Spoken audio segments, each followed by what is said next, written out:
Bienvenidos a Ecos del Corazón. Soy Elena Rengel y seguimos recorriendo versículo a versículo el Evangelio de Juan. Vení, sentate un rato. Hay algo que Dios quiere hablar con vos. En el encuentro anterior contemplamos quién era el Verbo, ¿te acordás? Descubrimos que Él ya existía antes de la creación, que todo fue hecho por medio de Él y que en Él está la vida, y que esa vida es la luz de los hombres. Y terminamos con una imagen que Juan dejó grabada en nuestro corazón. La luz sigue resplandeciendo y en las tinieblas no pudieron vencerla. Pero ahora sucede algo muy interesante. Mira, Juan cambia la escena. Después de mostrarnos quién es la luz, nos presenta a un hombre cuya misión no era ser la luz, sino señalarla. Por eso nos enseña este tema algo profundamente hermoso. Dios quiso que el mundo conociera a su Hijo por medio de testimonio de personas. Bueno, abramos nuevamente nuestra Biblia y continuemos caminando junto a Juan. Dice así, desde el versículo 6 al 8, hubo un hombre enviado de Dios, el cual se llamaba Juan. Este vino por testimonio para que diese testimonio de la luz, a fin de que todos creyesen en él. No era él la luz, sino para que diese testimonio de la luz. Juan, el autor de este libro, nos presenta aquí a un personaje crucial, Juan el Bautista. Pero quiero que prestemos atención al cuidado con que está escrito este texto. El autor se toma el trabajo de aclararnos 2 veces que este hombre no era la luz. Su tarea no era llamar la atención sobre sí mismo, ni deslumbrar a nadie con su propia figura. Su misión era mucho más humilde, mucho más hermosa, ser testigo, un dedo que señala hacia la luz verdadera que ya estaba por llegar. Nos enseña que la fe no se detiene en el mensajero, sino en aquel que es anunciado. Y esa luz, nos dice el versículo 9, ya estaba alumbrando a cada ser humano. Pero al llegar al versículo 11, fíjate bien, Juan escribe una frase muy cortita que nos hace un nudo en la garganta. A los suyos vino y los suyos no la recibieron. Acá yo te invito a que hagas una pausa y que prestemos atención a un detalle de la escritura de Juan. A veces leemos este versículo de corrido y decimos, a los suyos vino y los suyos no le recibieron, como si fuera la misma palabra. Pero si miramos con cuidado, Juan utiliza 2 palabras distintas. Primero dice, a lo suyo vino, en singular.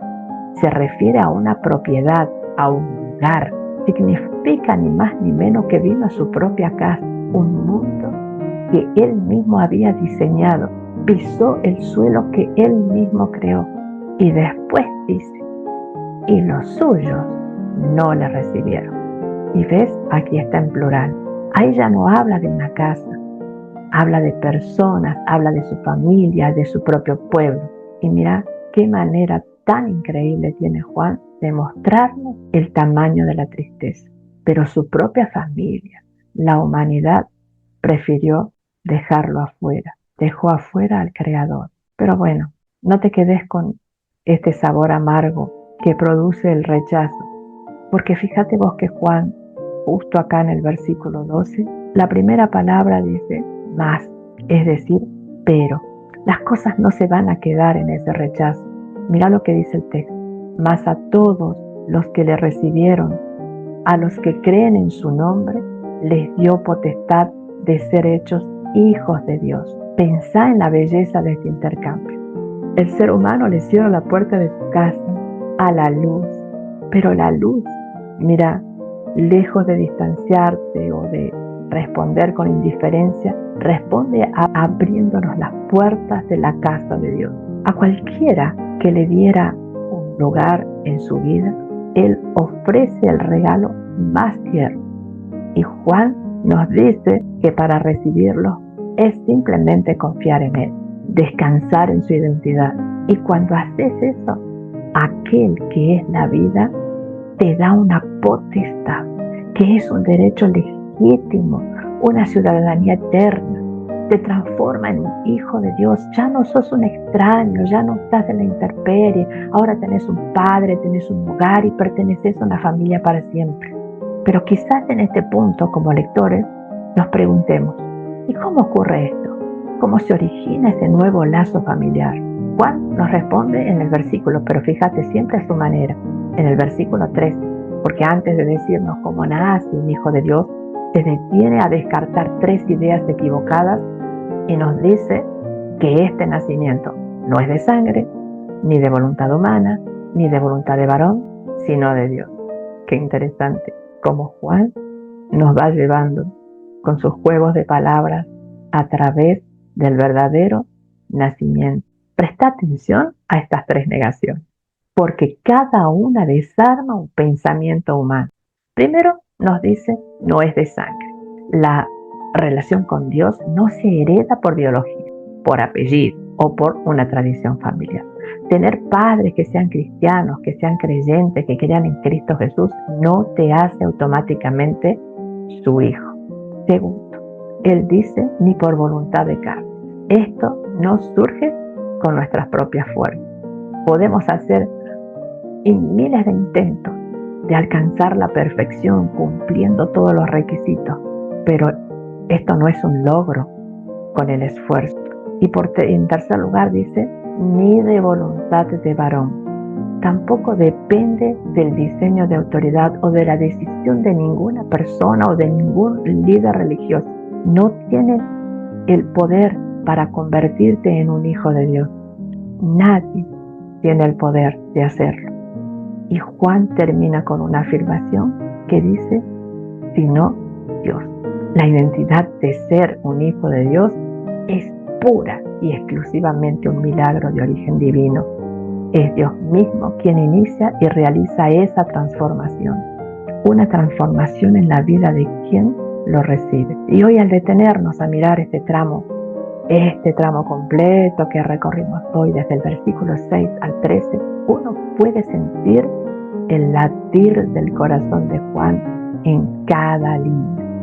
Si lo miramos con atención, el autor nos ha llevado por un viaje de una intimidad asombrosa. Empezamos con una voz en el desierto que solo quería señalar la luz verdadera.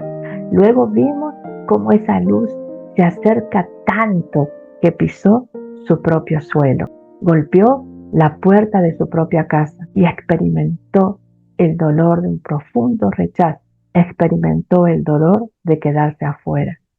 Pero la perla más hermosa que nos deja Juan en las manos es que este Dios que fue dejado afuera a la intemperie por la humanidad no se retira. Al contrario, cualquiera que le abre un espacio en su vida, Él lo toma de la mano y lo introduce en lo más íntimo de su hogar. Lo hace su hijo.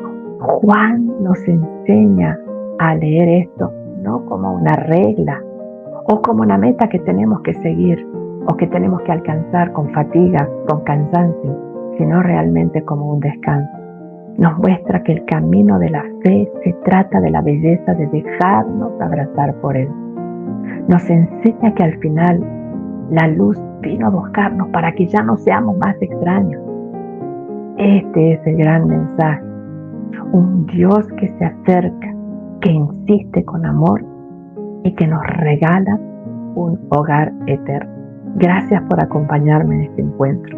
Espero que este estudio despierte en vos el mismo deseo que hay en mi corazón. Conocer cada día más a Jesucristo.